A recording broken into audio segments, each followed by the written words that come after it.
Hello बच्चों, कैसे हैं आप लोग। बच्चों, आज इस वीडियो में हम क्लास 8 के ज्योग्राफी के लेसन का के बारे में अध्ययन करेंगे, जो कि है land, soil, water, natural vegetation and wild life resources. ठीक है, भूमि, मृदा, जल, प्राकृतिक वनस्पति और वन्य जीव संसाधन के बारे में बात करेंगे बच्चों।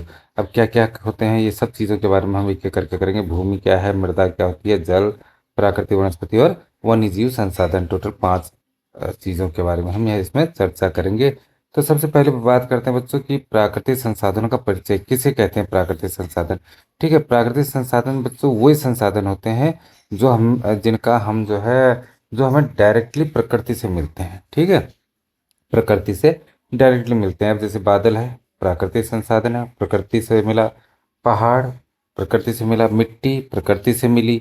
जल प्रकृति से मिल रहा है। सनलाइट प्रकृति से मिल रही है। ये सब चीज़ें ना, मिट्टी हो गई। ठीक है, तो ये सब चीज़ें हमें प्रकृति से मिल रही है। लेकिन इसके विपरीत अगर हम बात करेंगे, चेयर हो गया, टेबल हो गया, मकान हो गया, हॉस्पिटल हो गया, ये सब जो है मानव निर्मित संसाधन है। तो मानव निर्मित की बात नहीं कर रहे हैं हम, यहाँ पर प्राकृतिक संसाधनों की बात कर रहे हैं। उनका परिचय क्या है, तो इसे हम थोड़ा सा बड़ा जूम कर लेते हैं, तो आप देख पाएंगे कि ये क्या लिखा है ना। आपको दिख रहा होगा मेरे ख्याल से। देखो, प्राकृतिक संसाधन वे पदार्थ हैं जो प्रकृति में स्वाभाविक रूप से पाए जाते हैं और मानव जीवन के लिए उपयोगी होते हैं। Natural resources are materials found naturally in the environment that are useful for human survival and development. For example, जैसे मैंने बताया था आपको, लैंड हो गया, सॉयल हो गया, वाटर हो गया, वेजिटेशन हो गए और वाइल्ड लाइफ हो गई। ये सब क्या है, प्राकृतिक संसाधन। All of these are natural resource. ठीक है बच्चों, इसके बाद हम बात करते हैं इसके इम्पोर्टेंस का, महत्व क्या है आखिर, जो है नेचुरल रिसोर्सेज का महत्व क्या है। सबसे पहली चीज, इसेंशियल फॉर ह्यूमन सर्वाइवल। तो मानव के जिंदा रहने के लिए आवश्यक है कौन, नेचुरल रिसोर्सेज। इनमें जैसे क्या हो गया, फूड, वाटर, शेल्टर। ठीक है, ये भोजन हो गया, जल हो गया और आश्रय हो गया। ये क्या है, इसेंशियल फॉर ह्यूमन सर्वाइवल। ठीक, इसके बाद हम बात करते हैं maintain ecological balance and biodiversity. तो मेंटेन रखता है किसको, इकोलॉजिकल बैलेंस को, यानी कि जो है पारिस्थितिकी संतुलन को। ठीक है, और इसके अलावा बायोडाइवर्सिटी, ठीक है, जैव विविधता को ये बनाए रखता है। इसके अलावा है support all life forms on earth.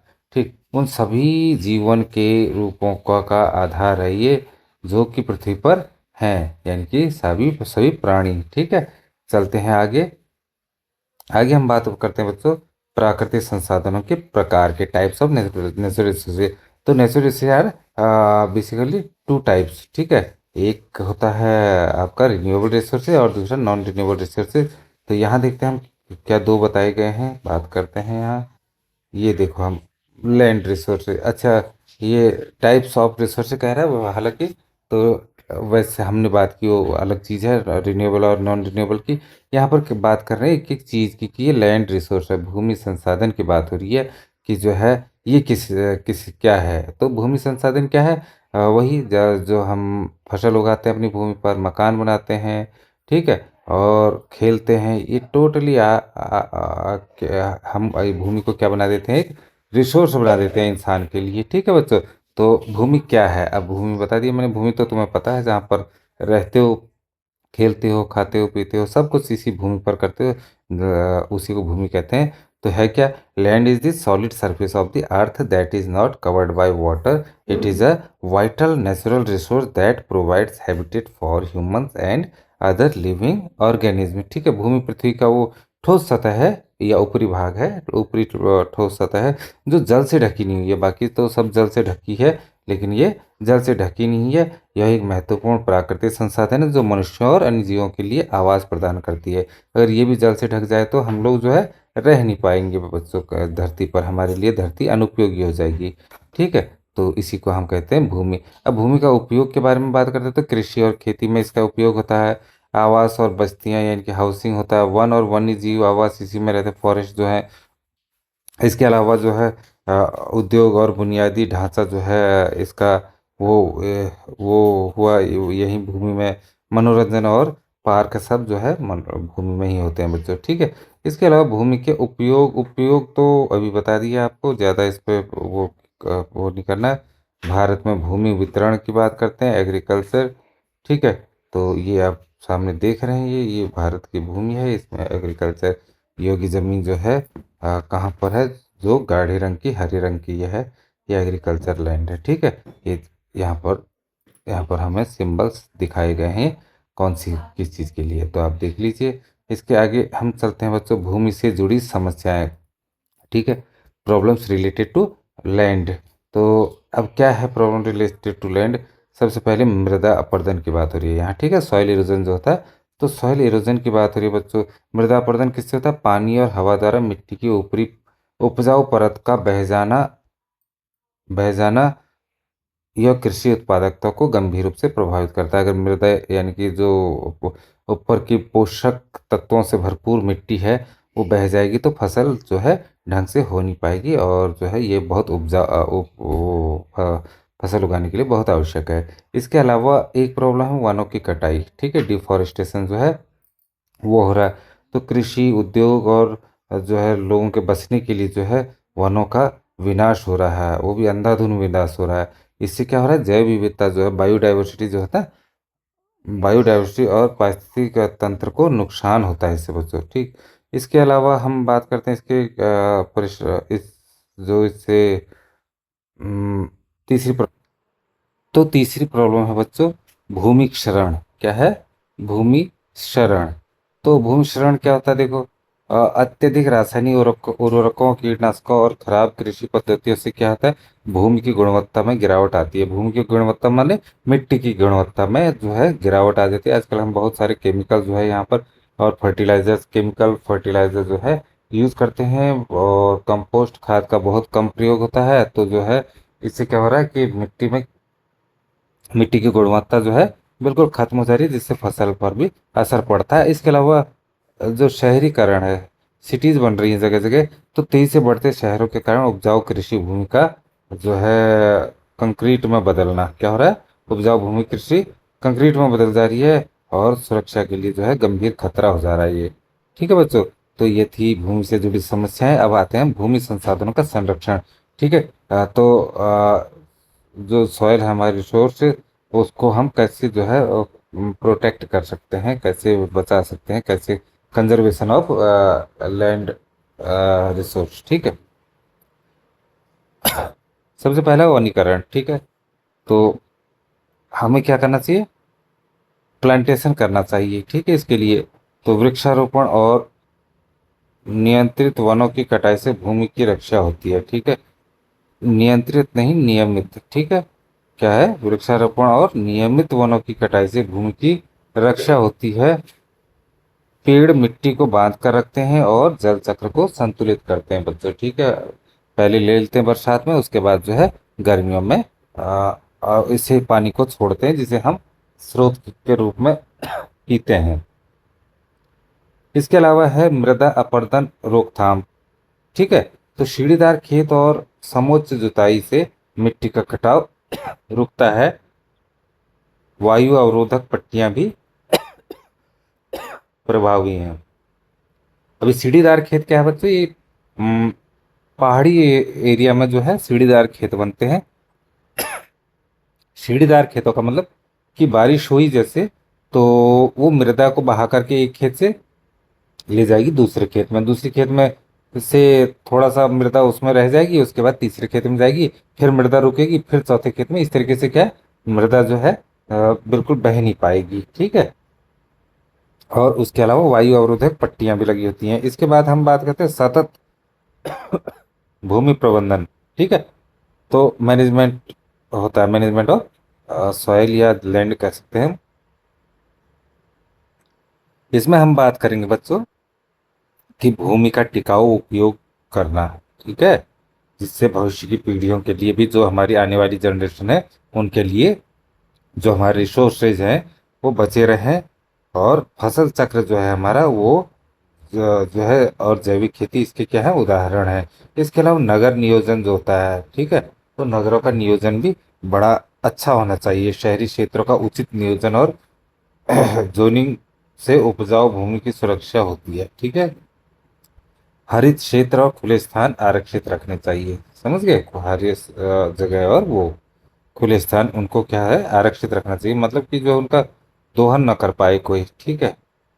अब ये जो आपके सामने ये दिख रहे हैं, ये सीढ़ीदार खेत है बच्चों। ये इसी को कहते हैं हम समुच्च खेती है, सीढ़ीदार खेत।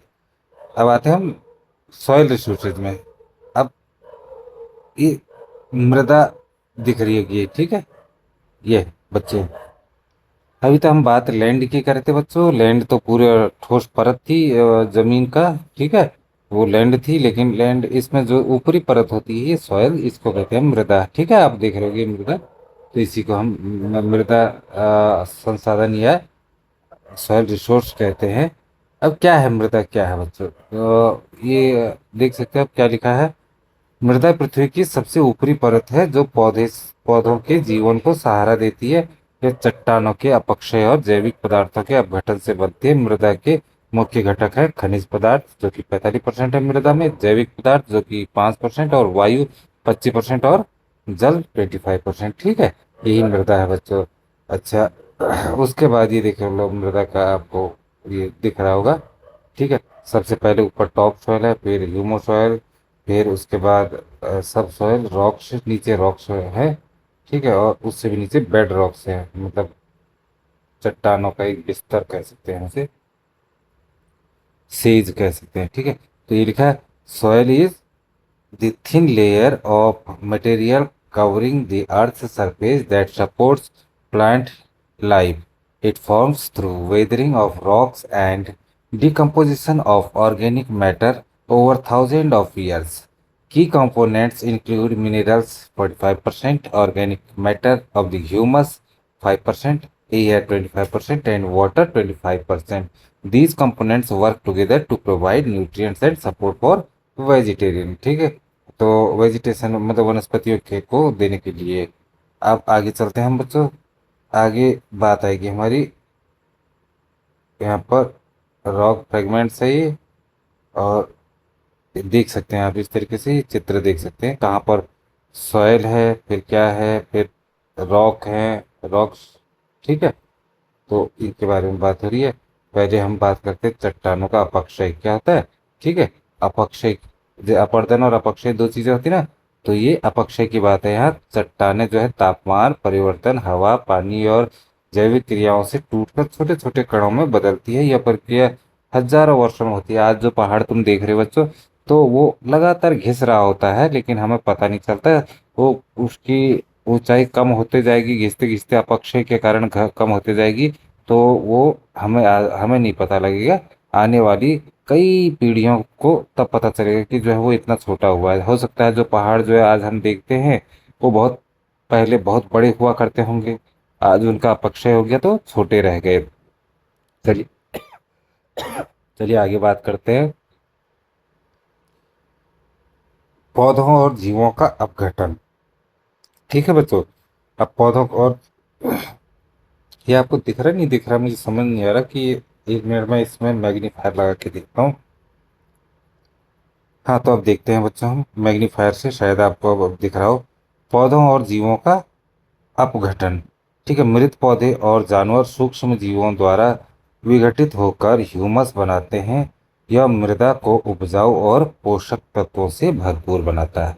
ठीक है, और दूसरा है जलवायु और जीवों की भूमिका। इसमें क्या होती है, वर्षा, तापमान और केंचुए बैक्टीरिया जैसे जीव मृदा निर्माण में महत्वपूर्ण भूमिका निभाते हैं। ठीक है, ये मृदा की संरचना को प्रभावित करते हैं, मोटे दानेदार बनाते हैं ना केंचुए वगैरह।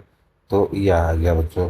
आगे चलते हैं types of soil in India. Bharat में मृदा के प्रकार। तो भारत में मृदा के प्रकार देखिए, आप देख रहे हो ये सब कौन सी मिट्टी है, कौन सी। देखो ये जलोढ़ मृदा है या जलोढ़ मिट्टी है। ये आपको ब्लैक सॉइल दिख रही होगी, काली मिट्टी। ये लाल मिट्टी दिख रही होगी आपको। ठीक है, और उसके बाद ये पीली मिट्टी या लेटराइट मिट्टी दिख रही है। तो इस प्रकार से बहुत सारी मिट्टी होती है। इसके बाद पर्वतीय मिट्टी भी होती है। तो हम इनके बारे में बाद में बात करेंगे। मृदा का महत्व के बारे में जानते हैं, तो मृदा के महत्व के बारे में अब क्या महत्व है इनके, थोड़ा इसे जूम कर देते हैं, उसके बाद बताते हैं। कृषि और खाद्य उत्पादन, ठीक है। मृदा फसलों को उगाने का आधार है। यह पौधों को पोषक तत्व और जल प्रदान करती है, जिससे खाद्य सुरक्षा सुनिश्चित होती है। ठीक। दूसरा है जल का प्राकृतिक फिल्टर। मृदा वर्षा जल को छानकर शुद्ध करती है और भूजल को प्रदूषण से बचाती है। तीसरा है जीवों का आवास। मृदा में अनगिनत सूक्ष्म जीव, कीड़े, केंचुए, बैक्टीरिया आदि जो है रहते हैं और पारिस्थितिक तंत्र को मतलब जो है स्वस्थ रखते हैं, ठीक है, और बैलेंस्ड रखते हैं। इसके बाद है निर्माण सामग्री। मृदा में ईंटें, मिट्टी के बर्तन और अन्य निर्माण सामग्री बनाई जाती है, ठीक है, जो आवास और उद्योग के लिए आवश्यक है। ठीक है, मृदा से होता है काली मिट्टी से, विशेषकर जो चिकनी मिट्टी होती है उससे बनते हैं ना बर्तन वगैरह।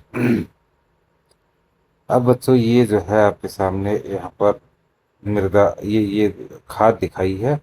ये बायो कंपोस्ट है, शायद एक कंपोस्ट खाद है। और इधर मृदा अपरदन और क्षरण, सॉइल इरोजन कहा है, ठीक है। मृदा अपरदन को ये देख रहे हैं, ये यहाँ से कटाव हो रहा है मृदा का बच्चों। ये पानी जो है, पानी मृदा को काटता हुआ ले जा रहा है और जो है यहाँ पर रह जा रही है खाली बालू और बजरी। ये यहाँ का की मृदा जो है पानी के साथ बह जा रही है।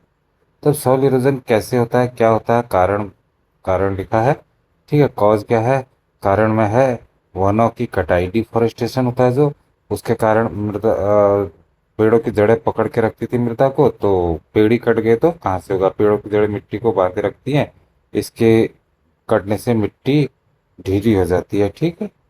और अत्यधिक चराई, ठीक है, ओवर ग्रेजिंग जो होता है, पशुओं द्वारा घास की जड़ों को नष्ट कर दिया जाता है, इसमें बिल्कुल उखाड़ देते हैं वो। और उसके बाद पवन और जल अपर्दन, इससे विंड एंड वाटर इरोजन होता है। तेज हवाएं और बहता पानी उपजाऊ मिट्टी को बाहर ले जाता है, ठीक है। इसके अलावा प्रभाव इफेक्ट्स क्या पड़ते हैं, प्रभाव में उर्वरता की हानि होती है, ठीक है, लॉस ऑफ फर्टिलिटी, और ऊपरी मिट्टी की परत जो कि जिसे हम मृदा कहते हैं में पोषक तत्व होते हैं वो सब बह जाते हैं अपरदन से, ठीक है। और क्या है, मरुस्थलीकरण होता है, समझ गए बच्चों। इसको हम कह सकते हैं डेजर्टिफिकेशन, और भूमि बंजर और रेगिस्तान में बदल जाती है। कृषि उत्पादन में कमी और पारिस्थितिकी असंतुलन बढ़ जाता है, ठीक। अब हम बात करते हैं मृदा संरक्षण के उपाय, ठीक है। मृदा संरक्षण के उपाय कैसे हो सकते हैं, फसल चक्र हमने बात की थी, तो ये है क्रॉप रोटेशन। एक ही खेत में बारी बारी से अलग अलग फसलें लगाना चाहिए ताकि जो है भूमि की उर्वरता बनी रहे, है ना। और कई जगह तो इसे छोड़ भी दिया जाता है। मिट्टी की उर्वरता बनाए रखता है और कीटों को रोकता है। और ऐसा भी हो सकता है कभी एक साल तुमने इस जगह खेती की, उससे उस भूमि को एक साल के लिए छोड़ दो और दूसरे साल जगह करो, फिर दूसरी भूमि वो जगह छोड़ दो। ऐसे करके भी वो भूमि की उर्वरता बढ़ाई जा सकती है। उसके बाद बात करते हैं हम वायु अवरोधक की, ठीक है। शेल्टर बेल्ट्स की बात करते हैं, तो ये क्या है कि खेतों के किनारे पेड़ों की कतारें लगा देते हैं लाइन से। तुमने देखा होगा प्लेन्स में कि जो है पेड़ों के खेतों के बीच में पेड़ों की लाइनें रहती हैं। हवा की गति कम, ये जो है हवा की गति कम करते हैं, हवा आएगी तो पेड़ों को ही टकराएगी, ठीक है, और मिट्टी को उड़ने से बचा देते हैं, ठीक। अब इसके बाद चलते हैं हम इसका समोच्च जुताई, ठीक है। समोच्च जुताई में क्या होता है कि जो है ये आर पार जुताई करना पानी के बहाव को धीमा कर देता है, समोच्च जुताई, और मृदा अपरदन को रोकता है, ठीक। हम्म, इसके बाद जैविक खेती, ऑर्गेनिक जो हमारा ऑर्गेनिक फार्मिंग है, इसमें क्या है, रासायनिक उर्वरकों के बिना प्राकृतिक खाद का उपयोग मिट्टी की संरचना और जीवों को स्वस्थ रखता है, ठीक। तो ये था, ये आप देख सकते हैं। और ये आप जल संसाधन की बात करेंगे तो जल संसाधन तुम्हें पता ही है बच्चों कि पूरे उसमें जो है हमारे पास water as a natural resource क्या है, वो वाटर जो है बहुत कम है हमारे पास पीने लायक। बाकी पानी तो जो है बहुत है, लेकिन सब नमकीन पानी है। जल पृथ्वी की सतह का लगभग 71% भाग कवर करता है। यह सभी जीवित प्राणियों के लिए अत्यंत आवश्यक है। जल के मुख्य प्रकार हैं सतही जल, ठीक है, जैसे नदियाँ झीलें सतह की है। उसके भूजल में कुआं आ जाएगा, और आपके ये अब जो टुल्लू पंप वगैरह लगाते हैं ये, और जो है वो जो फार्मिंग के लिए पंप लगते हैं, नलकूप, वो हो गए। और वर्षा जल, जल कृषि उद्योग और दैनिक जीवन का आधार है। इनके अलावा सारा जल क्या है, वो होता है, क्या नाम कहते हैं, नमकीन होता है। Water covers approximately 71% of earth surface and is essential for all living beings. The main types include surface water like as rivers, lakes, ponds, and groundwater like well and दिख नहीं रहा इसमें क्या लिखा है बच्चों, aquifers and rain water. Water is vital for drinking, ठीक है, agriculture, industrial processes and maintaining ecological balance across all ecosystems, ठीक है। तो आगे चलते हैं हम। पृथ्वी पर जल का वितरण क्या है बच्चों, पर पृथ्वी पर जल का वितरण मैंने बता दिया, 71% तो जल है, ठीक है, पूरा पृथ्वी में। और बाकी भूमि है, ये देख रहे हैं आप, ये पूरा पूरा नीला वाला से जितना दिख रहा है आपको, टोटली ऑल इज वाटर, ठीक। और इसमें इसमें भी क्या है, हमारे पास पीने लायक पानी बहुत कम है। जल के उपयोग उपयोग में आप लोग लगा बता सकते हैं उपयोग क्या क्या है जल के, है ना। घरेलू उपयोग क्या है, पीना, खाना खाने में, नहाने में, सफाई के लिए, सबके लिए आवश्यक होता है, ये आप लोग जानते हैं। और औद्योगिक उपयोग कारखानों में यूज होता है, जब कारखानों में उत्पादन, शीतलन और प्रसंस्करण के लिए उपयोग होता है। कृषि में यूज होता है सिंचाई के लिए, और जल विद्युत शक्ति के लिए, जो टरबाइन वरबाइन को चलाने के लिए जल की आवश्यकता पड़ती है, तो वहाँ भी जल का यूज होता है, ठीक है। तो ये देख रहे हैं आप, नहर वहर बनी है ये जल से। और इसके अलावा जल की कमी और प्रदूषण, ठीक है, वाटर स्कैरिसिटी एंड पॉल्यूशन कैसे होता है भैया जल प्रदूषण, इसे आप खुद सोचिएगा भी कि जो है, जैसे इंडस्ट्रियल एरिया है कोई, वहाँ से कूड़ा कचरा सब जो है कहाँ जाता है, वहाँ का वो सब जाता है वेस्ट मटेरियल पानी में, इससे जल खराब होता है। लोग जो है क्या करते हैं, नदी के किनारे ही गाय भैंसों को नहलाना शुरू कर देते हैं, इससे भी जल खराब होता है ना। और आजकल पॉलीथीन वगैरह जितने भी खाने की चीज़ें हैं, लोग नहाने जाते हैं, गंगा को देखिए आप, कितना गंदी हो गई है। यमुना देखिए दिल्ली में पूरी गंदी है, ठीक है, पानी उसका बहुत ही पॉल्यूटेड है। तो उसको हमें फिल्ट्रेशन करके साफ करना चाहिए, और उसे गंदा होने से बचाना चाहिए। जल संरक्षण के उपाय क्या हो सकते हैं, वो संरक्षण के वर्षा का पानी, रेन हार्वेस्टिंग वाला टैंक लगाना चाहिए, और अंडरग्राउंड टैंक होते हैं वो बनाने चाहिए ना। और इसके अलावा क्या हो सकता है, इसके अलावा ये ये देखो, छतों और सतहों से वर्षा का पानी एकत्र करना चाहिए। भूजल पुनर्भरण में मदद करता है और जल संकट को कम करता है, यही चीज़ें हैं। तो इसका वनीकरण करना चाहिए, फॉरेस्ट प्लांटेशन लगाना चाहिए, ताकि पानी जो है हमारा वो पेड़ों की जड़ों में इकट्ठा हो जाए। उसका पुनर्चक्रण और पुनः उपयोग इसका हो जाता है, ठीक। पुनर्चक्रण माने रिसाइकिल हो जाता है, तो जल तो खैर। और उसके बाद कुशल सिंचाई, सिंचाई ऐसी नहीं कि बिल्कुल पानी बह रहा है तो बह जान दो, और खेतों में कुशल सिंचाई का मतलब है किस ढंग की सिंचाई, जिसमें आपकी पानी की बर्बादी ना हो। ये देखो, ये एक प्रकार से, ये देखो आपको सिंचाई हो रही है शायद, ये मुझे भी ऐसा ही लग रहा है। ये देखो यहाँ से पानी जो है ये फेंकते हैं, ठीक है, और इस प्रकार से इधर को पानी आता है, इनसे इधर को आता है, घूमते हैं ये। तो ये सिंचाई का साधन है। उसके अलावा जो है प्राकृतिक वनस्पति की बात करेंगे तो नेचुरल वेजिटेशन जो है, इसमें सभी चीज़ें आती है। प्राकृतिक वनस्पति क्या है, सब चीज़ प्राकृतिक वनस्पति है, आर्टिफिशियल तो वनस्पति होती ही नहीं खैर, ठीक है। तो प्राकृतिक वनस्पति वो पौधे हैं जो बिना मानवीय सहायता के प्राकृतिक रूप से उगते हैं। ये जलवायु, मिट्टी और भूगोल के अनुसार विकसित होते हैं। प्राकृतिक वनस्पति पृथ्वी के पारिस्थितिक तंत्र का आधार है, ठीक है, और जीवन के लिए आवश्यक ऑक्सीजन प्रदान करती है। वही इंसान तो लगाते ही कम है, पेड़ लगाओ लगाओ करके थक गए, लेकिन जो है लगा कहाँ देते हैं, वो तो प्रकृति स्वयं जो है पैदा कर रही है पेड़ों को, तब जा करके अभी तक हमारे हमारे पास वन बचे हुए हैं। वरना इंसान का बस चले तो ये वनों को कब का खत्म कर दे।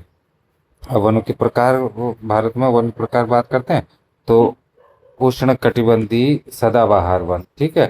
तो ट्रॉपिकल एवरग्रीन जो पेड़ ये जंगल होते हैं, तो वो कहते हैं घने होते हैं और भारी वर्षा वाले होते हैं, और पश्चिमी घाट और पूर्वोत्तर से मिलते हैं, और हमेशा हरे रहते हैं, पत्ते इनके झड़ते नहीं है। इसके अलावा कंटीले वन होते हैं, कंटीले वन रेगिस्तान और शुष्क क्षेत्र में पाए जाते हैं बच्चों, ठीक है। और इसके बाद उष्ण कटिबंधीय पर्णपाती वन, पर्ण माने पत्ते और पाती माने गिरा देना। तो ये पत्ते अपना, ये पेड़ जो है अपने पत्ते गिरा देते हैं, ठीक है। अब इसमें क्या था, उष्णकटिबंधीय एक सदाबहार थे, एक पर्णपाती होते हैं। सदाबहार जो पेड़ों उनके पत्ते नहीं गिराते, और पर्णपाती पत्ते गिरा देते हैं। और इसके अलावा पर्वतीय वन, ठीक है, माउंटेन फॉरेस्ट ये हो गए। तो आपने वनों के प्रकार भी देख लिए, और वनों का महत्व आप लोग बता सकते हैं बच्चों, कि जो है वनों के महत्व में प्राकृतिक वनस्पति को खतरा कैसे है, खतरा किससे है बताओ? वनों की कटाई से, ठीक है। ओवर ग्रेजिंग, जानवरों को, बकरियों को, भैंसों को, सबको छोड़ देते थे, ओवर ग्रेजिंग। और इसके अलावा जब वन अग्नि जो है फॉरेस्ट फायर लगा देते हैं, कुछ लोग लगा देते हैं आजकल, और कभी कभी खुद भी लग जाती है। इसके अलावा शहरी विस्तार, शहरों का विस्तार हो रहा है, तो इससे ये वनों को खतरा है बच्चों, ठीक है। ये वनों से खतरा है। तो आगे चलते हैं। ये देख रहे हैं आप वनों की स्थिति। उसके बाद राष्ट्रीय उद्यान और अभयारण्य। देखिए बच्चों, यहाँ पर हम आ गए थे, ये हो गया था। उसके बाद बात करते हैं हम राष्ट्रीय उद्यान और अभयारण्य। पेड़ों की बात है, कॉर्बेट पार्क और नेशनल पार्क जो होते हैं, उनको उन्हीं को जो हम राष्ट्रीय पार्क कहते हैं, अभयारण्य कहते हैं, उन्हीं को दिखाया है। उसके बाद हम आते हैं वन्य जीव संसाधन, यानी कि वाइल्ड लाइफ लाइफ रिसोर्सेज में। वाइल्ड लाइफ रिसोर्सेज में है क्या बच्चों? वन्य जीव क्या है भाई, क्या है? जो जो जीव जंगल में पाए जाते हैं उनको वन्य जीव कहते हैं, सीधी सी बात है। और बाकी अगर सही ढंग से लिखना है तो वन्य जीव का अर्थ है वे सभी जीव जंतु जो प्राकृतिक रूप से जंगलों, घास के मैदानों, पहाड़ों और जलाशयों में स्वतंत्र रूप से रहते हैं। इसमें पशु पक्षी, सरीसृप, कीट पतंगे और जलीय जीव जंतु सब आते हैं, ठीक है। तो wild life refer to all animals, birds, reptiles, insects and aquatic creatures that live freely in natural habitat like forest और grasslands and mountains and का वाटर बॉडीज, ठीक है। वाटर बॉडीज माने हो गया तालाब, झरने, नदी, सब वाटर बॉडी, तो यही है। इसके अलावा हम बात करते हैं यहाँ पर, ये देख रहे हैं आप शेर को, यहाँ बाघ, टाइगर को अपने नेचुरल हैबिटेट में रह रहा है। वन्य जीवों को खतरा क्या है? खतरे की अगर बात करेंगे तो वन्य जीवों की क्या हो रहा है, प्रजातियां लुप्त होती जा रही हैं उनकी, ठीक है। तो क्या हो रहा है, अभ्यारण्य और राष्ट्रीय उद्यान, ये खतरा नहीं है, वन्य जीव संरक्षण है। खतरा तो खतरे तो क्या है, शिकारी आ जा रहे हैं, शिकार कर रहे हैं, ठीक है। और कहीं पर विलुप्त प्रजातियों को हम वो जो है उनका रहना मुश्किल हो गया है, और टेम्परेचर और ग्लोबल वार्मिंग के कारण जो है वो सरवाइव नहीं कर पा रहे हैं, ठीक। तो इस तरीके से विलुप्त की ओर जा रहे हैं। इसके अलावा संरक्षण, संरक्षण की बात की हम तो अभ्यारण्य और राष्ट्रीय उद्यान बन रहे हैं ना।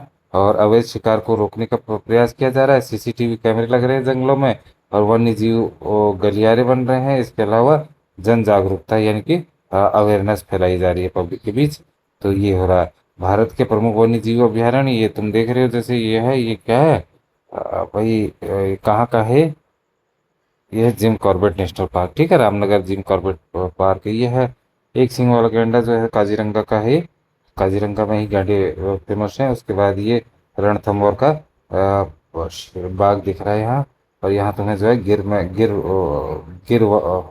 जो नेशनल पार्क है वहाँ ये शेर पाए जाते हैं, हमारे एकमात्र शेर यहीं पाए जाते हैं, ठीक है बच्चों। तो संसाधनों का अंतर संबंध, भाई अंतर संबंध क्या है? मानव प्रभाव, मानव ह्यूमन इम्पैक्ट, ये ह्यूमन इम्पैक्ट क्या है और हमारी भूमिका क्या होनी चाहिए, ये बच्चों आप खुद कर सकते हो। बाकी मुख्य बिंदु में सारांश आ गया, ये इस ऊपर पढ़ लिया हमने। और सारांश अगर बात उस पर डिटेल करेंगे तो जो है वीडियो बहुत ज़्यादा लंबा हो जाएगा। तो बाकी आप सब चीज़ पढ़ ही चुके हो। तो इस वीडियो में इतना ही बच्चों, बाद में मिलेंगे, बाय बाय।